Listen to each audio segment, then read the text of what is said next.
बहुत सारे बच्चों का इस साल इंटर हुआ है। इंटर के बाद गाइडेंस की ज़रूरत होती है। कोई बच्चा पूछ नहीं रहा है, लेकिन मैं इसलिए बैठा हूँ कि सब तुमको हर तरीके से गाइड कर सकूँ। एजुकेशन से संबंधित सारी गाइडेंस जो है मुझसे ले सकते हो, किस फील्ड में जाना है, कहाँ जाना है, तो सब चीज़ के लिए मैं बैठा हूँ गाइडेंस देने के लिए। देखो, इंटर के बाद बच्चा ग्रेजुएशन करता है, चाहे बीए करे, चाहे बीएससी करे, चाहे बीकॉम करे, ठीक। तो हम लोग गलत सब्जेक्ट चुन करके जब ग्रेजुएशन करते हैं तो उसका खामियाजा फिर आगे भुगतना पड़ता है। हमारे बहुत साथी भुगते हैं, हम लोग भी भुगते हैं। तो वो गलत मतलब जानकारी ना होने के कारण या कोई अच्छा गाइड ना मिले तो फिर ऐसी घटनाएं घटित हो जाती हैं और हम लोग गलत तरीके से जो है ग्रेजुएशन करना शुरू कर देते हैं। देखो, ग्रेजुएशन इंटर के बाद बहुत सारी लाइन खुल जाती हैं डायरेक्ट इंटर। जैसे इंटर के बाद आपको अगर मान लो लॉ करना है तो सीधे इंटर के बाद भी एंट्री मार सकते हो। 5 साल का क्या होता है, लॉ होता है, 5 वर्षीय कोर्स होता है, तो इंटर के बाद सीधे चला जाता है। अब जिसको उस लाइन में जाना है तो इंटर के बाद बिना भटके, बिना कोई बीए बीएससी बिना किए सीधे आप कहाँ एडमिशन ले लो, एलएलबी में ले लो आफ्टर इंटर। एक तो ये क्षेत्र खुल जाता है। दूसरा क्या खुलता है, टीचिंग के लाइन में अगर आपको जाना है तो टीचिंग के लाइन में इंटर के बाद आपको ग्रेजुएशन करना है और ग्रेजुएशन में भी मान लो बीए कर रहे हो तो बीए में आपको ऐसे सब्जेक्ट रखने हैं जो आपको टीचिंग में हेल्प कर सकें, मास्टर बनने में हेल्प कर सकें। मास्टर भी जो है 3 प्रकार के होते हैं, प्राइमरी का मास्टर और एलटी ग्रेड का मास्टर और प्रवक्ता ग्रेड का मास्टर, ठीक है। तो प्राइमरी ग्रेड के मास्टर के लिए अब बीएड कंपलसरी नहीं है, लेकिन एलटी ग्रेड के मास्टर के लिए बीएड कंपलसरी है। एलटी ग्रेड अर्थात जो जूनियर में और हाई स्कूल में पढ़ाते हैं उनको बोलते हैं एलटी ग्रेड के मास्टर, टीजीटी जिसको बोलते हैं टीजीटी, और जो इंटर में पढ़ाते हैं उसको प्रवक्ता बोलते हैं, जैसे कि हम पढ़ा रहे हैं। तो प्रवक्ता के लिए उत्तर प्रदेश में बीएड की आवश्यकता नहीं है। बाकी किसी अन्य राज्य में प्रवक्ता के फार्म भरोगे या किसी सेंट्रल में प्रवक्ता के फार्म भरोगे तो उसमें बीएड करना अनिवार्य है। तो देखो, बीएड अगर आपको टीचिंग लाइन में जाना है तो बीएड की तरफ जो है जा सकते हो, मतलब ग्रेजुएशन करो फिर बीएड करना पड़ेगा। बीएड पहले 1 वर्षीय था, फिर 2 वर्षीय कर दिया गया, अब 2 वर्ष में पूरा होगा।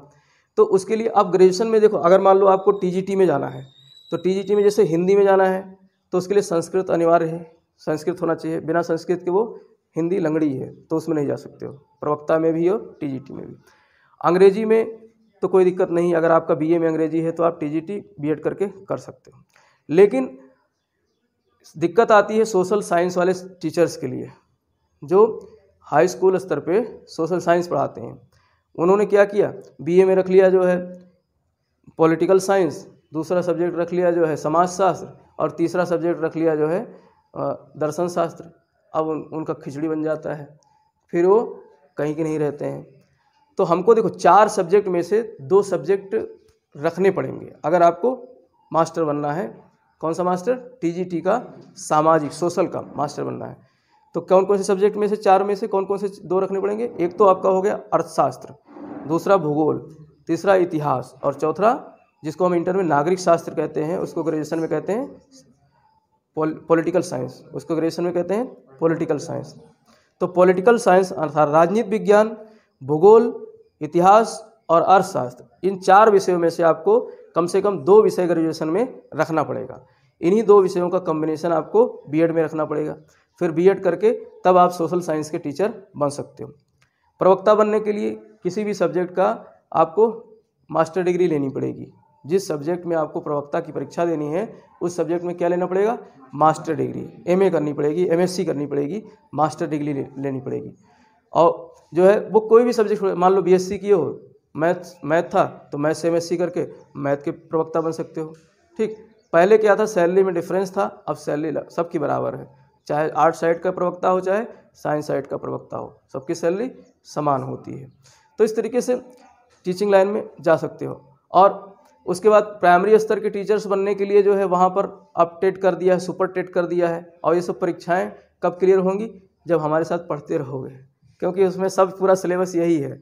चाहे आप टेट करो चाहे सुपर टेट करो, या फिर अब वनडे टाइप की जो एग्ज़ाम्स होते थे जैसे लेखपाल पटवारी इस टाइप के एग्ज़ाम्स जो होते थे उसके लिए पेट करना पड़ेगा। क्या करना पड़ेगा, पेट करना पड़ेगा, पीईटी पेट एग्ज़ाम होता है एक, उसे पास कर लोगे तब आपको एक सर्टिफिकेट मिल जाएगा। उस सर्टिफिकेट को फोटो स्टेट लगाओगे, जब फॉर्म आएगा लेखपाल का जब भरोगे तब उसको लगाना पड़ेगा बिना उसके, क्योंकि भीड़ बढ़ती जा रही है, स्टूडेंट्स की भीड़ बढ़ती जा रही है। तो सबसे पहले आपको छांटा जाएगा उस भीड़ में से कि आप इस फॉर्म को भरने लायक हो कि नहीं। पहले क्या होता था, फॉर्म डायरेक्ट लोग भर देते थे।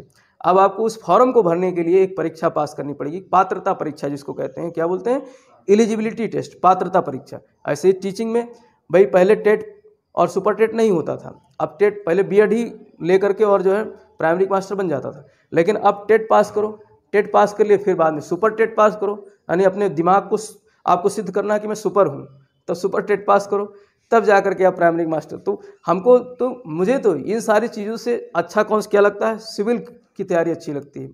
इन सब पचड़ों में पढ़ोगे, इधर भटकोगे उधर भटकोगे कहीं जो है, क्योंकि इनमें जो है दसियों लाख फॉर्म भरे जाते हैं, इनमें दसियों लाख फॉर्म भरे जाते हैं। एक जो है पान की दुकान करने वाला वो भी फॉर्म भर रहा है, टेट की, सुपर टेट की, पेट की, सब फॉर्म वो भी भर रहा है, क्योंकि वो ग्रेजुएशन तो आज सब कुछ सब सारे लोग कर लेते हैं, इंटर किया फिर ग्रेजुएशन कर लेते हैं, तो सब लोग फॉर्म भरते हैं, तो उसमें भीड़ बहुत होती है।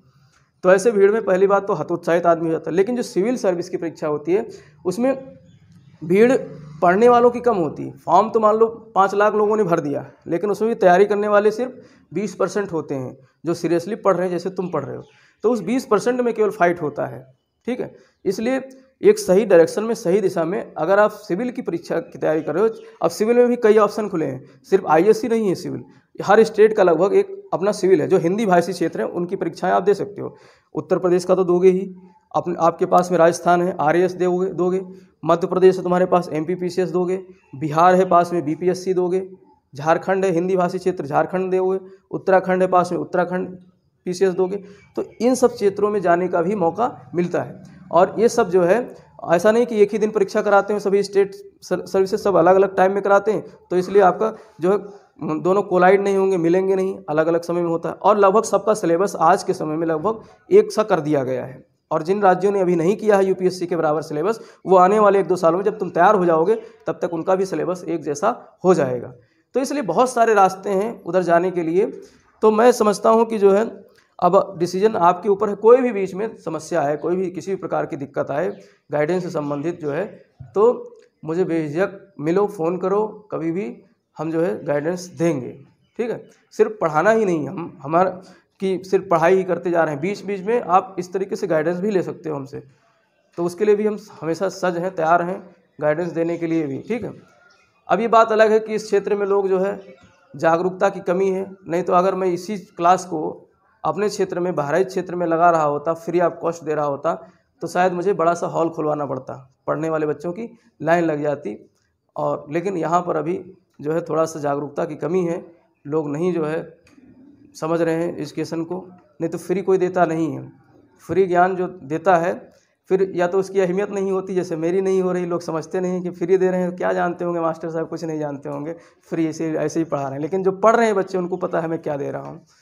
तो इसलिए जो है, इसीलिए हमारे गुरुजी थे जिनको मैं मतलब जैसे मैं पढ़ा था, तो वो इस पर बहुत अच्छा वो भी मतलब फ्री एजुकेशन के पक्ष में थे, लेकिन वो फ्री नहीं देते थे, क्योंकि वो कहते थे जब तक फीस नहीं लेंगे तब तक हमारे ज्ञान की अहमियत नहीं होगी। लेकिन अब हमको सैलरी मिल रही है तो हमें कोई ज़रूरत नहीं, हम तो टाइम पास कर रहे हैं, आप लोग पढ़ते रहोगे, हम पढ़ाते रहेंगे, हमारा टाइम पास होता रहेगा। और बस इसी में आप लोग सिलेक्शन पा जाओगे, सेलेक्ट हो जाओगे, तो हमारा भी सीना चौड़ा हो जाएगा, 56 इंच का हो जाएगा, हमें सीना फुला सकेंगे कि जो है। अब तुम भी तो कहोगे कि प्रजापति गुरुजी के मार्गदर्शन से आज हम यहाँ पहुँचे हैं, जहाँ भी जाओगे तो हमारा मतलब लोग कहेंगे अच्छा हाँ कोई ऐसा गुरुजी, लोग बेशक लोग नहीं जानते होंगे, पहचानते होंगे, लेकिन एक नाम तो चलेगा। तो बस उस नाम के लिए हम काम कर रहे हैं।